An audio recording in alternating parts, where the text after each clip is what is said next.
Good morning and welcome to your Farm and Home Show. I'm Kristi Shive, and this morning we're visiting with Alivia Faris. She's Family and Consumer Sciences Agent in Scott County. Good morning, Alivia. Good morning, Kristi. Thank you so much for having me on the show. Thanks for being with us, Alivia. This is your first time on the show, and you are here to talk to us about ways that we can take care of our bodies because March is National Nutrition Month. Olivia, what tips do you have for us when it comes to our food choices? March is National Nutrition Month, and I think that there's a lot of static or noise around nutrition. It's really hard to know what's a reliable source, what is actually a healthy choice. So I'm hoping today that I can give you a few tips and tricks that are going to help reduce some of that noise and come from a reliable source. The first thing I want to mention, though, before I kind of start my talk today, is to make sure you're always checking with your healthcare provider with any dietary or physical activity change that you make. One of the number one things I want to mention today is that you really need to try to avoid fad or trendy diets. The reason that we don't want to go with a trend or a fad diet is because they're not sustainable over time.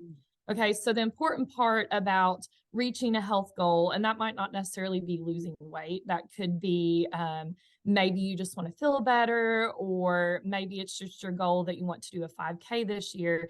No matter what that goal is, you want something that's going to be safe and sustainable. A lot of times, fad diets, once we follow them, yes, we might lose weight or meet an initial goal, but over our lifetime, we might start to digress in those goals that we reached because they're just not sustainable. So just making healthy lifestyle choices by choosing a nutrient-rich food whenever possible, or by making a healthy physical activity choice is more of what our goal should be. Food should really be fuel for our bodies. No matter what kind of food we're eating, it is giving us some type of energy. I will say there are more nutrient rich foods than others, but we really do need to think about the language we're using around food. I really try to steer clear, especially as an extension agent, using the words good or bad. Yeah, there are some foods that are more nutrient rich than others, but when we describe foods as bad, sometimes we feel like we need to punish ourselves for eating them. And that can lead to a really unhealthy relationship with food. And we see this developing as early as adolescence for some kids. I also wanted to say it's important to have variety. As long as we're getting a variety of foods, we're going to get those different nutrients.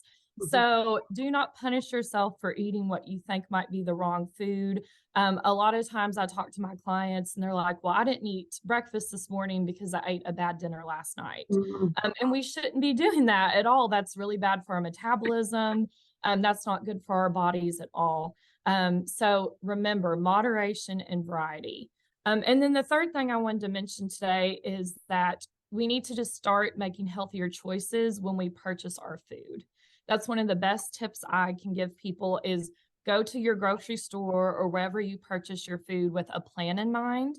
Not only is that going to save you money, but it also allows you the opportunity to plan out those healthier choices.